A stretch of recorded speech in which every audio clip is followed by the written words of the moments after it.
तो भाई कल एक सुपर स्टार ने एक सुपर स्टार एंकर के साथ, हम एंकर ही बोलेंगे भाई, कोई इंटरव्यू दिया। आप तो समझ ही गए होंगे कि किसके बारे में मैं बात कर रहा हूं। सबसे पहले नमस्कार प्रणाम, मैं आपका दोस्त अमन। कैसे हैं आप सब? देखिए दोस्तों, हालांकि मैंने इसके ऊपर भी वीडियो बना दिया है कि इंटरव्यू के ऊपर मैंने कुछ बातें बोली, मैं चुप हो गया कि भाई काहे कोई बढ़ाए, बात बढ़ने से बढ़ती है बातें, तो मैंने सोचा कि बात ना ही बढ़ाया जाए तो अच्छा है। लेकिन जानते हैं इतना ना दो चार गो यूट्यूबर है कि पवन सिंह को ले लपेट रेलाई कर दिया, आप ये कर दिए वो कर दिए। अरे भाई क्या रेलाई कर दिए? मतलब पवन सिंह ने उतने दिनों बाद एक जवाब दिया तो सबके तो पिछवाड़े में आग लग गई। सबसे पहली बात देखिए, सबसे पहले बात कि हम पवन सिंह की बात नहीं करेंगे, उस इंटरव्यू के बारे में बात करेंगे। इस इंटरव्यू में दो तीन बातें ऐसी हैं जो ले रहे थे हमारे आदरणीय बाबा जी इंटरव्यू, और जो दे रहे थे ट्रेंडिंग स्टार, हमारे सुपर स्टार, पावर स्टार, उनको भी पावर स्टार बोलिए अब, क्या कि दूसरे का चीज छीनने का अब उन्हीं का टीम प्रयास कर रहा है। तो मैं स्टार के ऊपर नहीं जाऊंगा, सबसे पहले उस एंकर के ऊपर जाऊंगा। मैं उस इंटरव्यू जो ले रहे थे ना, नाम ले लेता हूं महेश पांडे जी। जानते हैं वो दो गांव में हमारे लड़का है, कल हम अपने वीडियो में बोले थे, आपको क्या बोलता है, मनहूस पांडे। आप भोजपुरी में खाली विवाद कराते हैं, जानते हैं काहे खातिर? कि हमारा रोटियां चल जाए, रोटियां आपका ही कहूँ चलेगा।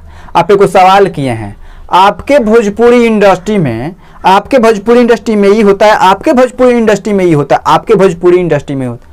अच्छा, खेसारी लाल यादव का भोजपुरी इंडस्ट्री है, पवन सिंह का नहीं ना है, हमारा भी नहीं है। अरे बेवकूफ़ आदमी। सबसे पहले देखिए, आप पंडित जी हैं और हमारे समाज हिंदू धर्म में पंडित को बहुत ऊंचा दर्जा दिया गया है, और आप उस लायक आए नहीं।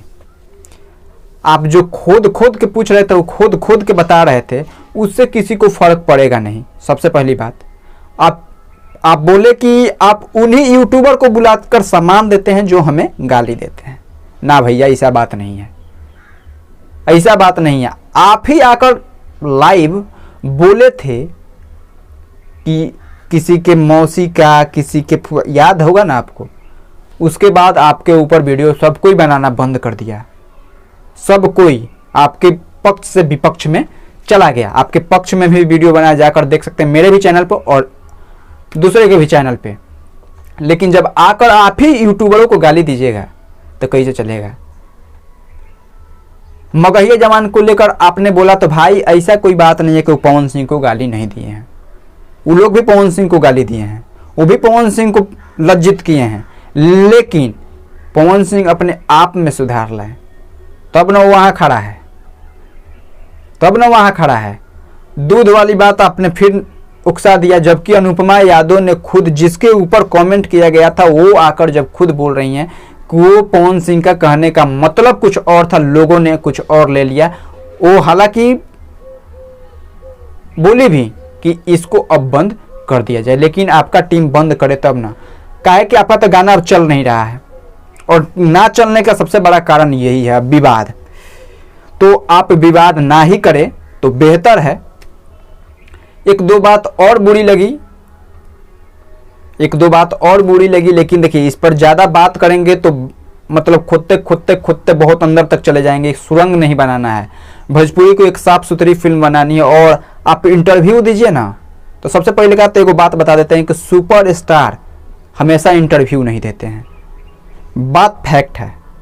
आप कहीं भी देखिएगा तो इंटरव्यू फिल्म के दौरान दिया जाता है, सॉन्ग के दौरान दिया जाता है, प्रमोशन, मतलब film promotion, song promotion. Pawan Singh को आप देखते हैं सॉन्ग प्रमोशन में जाते हैं तो इंटरव्यू देते हैं, उसके बाद किसी को देखें उनके, जबकि आप बोल रहे हैं ना जिस यूट्यूबर के बारे में, पवन सिंह को, वो अपने जो यूट्यूबर आप लोग बोलते हैं उनको भी वो इंटरव्यू नहीं देते। आप किसी को भी आकर मुंह उठाकर दे देते हैं। तो सबसे पहले अपने आप में सुधार लाइए। बात कड़वी है लेकिन सच्ची है, बात कड़वी लगती है लेकिन यही सच्चाई है। तो पहले अपने आप में सुधार लाइए, बाद में दूसरों को देखिएगा। ऐसा कोई बात नहीं है कि पवन सिंह दूसरे जो कि आपके विरोध में बोलते हैं उनको लेकर सम्मान देते हैं। नहीं नहीं नहीं, मगहिया जमान को ही आप देख लीजिए कि वो उनके ऊपर भी बोले हैं, वो आपके ऊपर भी बोले हैं, लेकिन वो साथ खड़े हैं। पहले सौम्या पोखरल आपके पास थी तो आप खुश थे, उस समय काहे नहीं बोले कि आप पवन सिंह को काहे नहीं पहचानती हो, जो कि भोजपुरी के एक स्तंभ है, जो बॉलीवुड हॉलीवुड तक उनका गाना बजता है, वो भोजपुरी पवन सिंह को नहीं पहचानती तो सौम्या पोखरल उसको भी अपने साथ खड़ा कराएं। तो आपका मानसिकता अलग है कि आप सोच रहे हैं कि मेरे विरोध में उनको नहीं, उस समय वो भी बोल सकते हैं कि मेरे विरोध में उनको खड़ा किया गया था। तो आप अपने काम पर फोकस कीजिए, काम पर फोकस कीजिएगा, आप मार्केट में रहिएगा। एक बात सही सही बताएं, देखिए ग्राउंड लेवल क्या होता है। अभी मेरे कानों में आज मेरे गांव से बारात जा रहा है, देखिए वहाँ मेरे जो माता का दरबार है वहाँ अभी पवन सिंह का ही गाना बज रहा है, जो कि पुजाई करने गए हैं लोग, तो वहाँ पवन सिंह का पियर फराक वाली ही गाना बज रहा है। ये है ग्राउंड लेवल। और यही नहीं, मैं अपने अभी पूरे एरिया में 10-12 शादियाँ हुआ, खाली पवन सिंह का गाना बजा, आपका एक भी गाना नहीं बजा। तो ये होता है ग्राउंड लेवल पे। तो आप इस पे मेहनत कीजिए, छोड़िए महेश पांडे कौन पांडे, इंटरव्यू देना बंद कीजिए। सबसे पहले इंटरव्यू दीजिए तो साफ सुथरा दीजिए और एक दिल छू ले वैसा इंटरव्यू दीजिए। चलिए मिलते हैं अगले वीडियो में, तब तक के लिए धन्यवाद।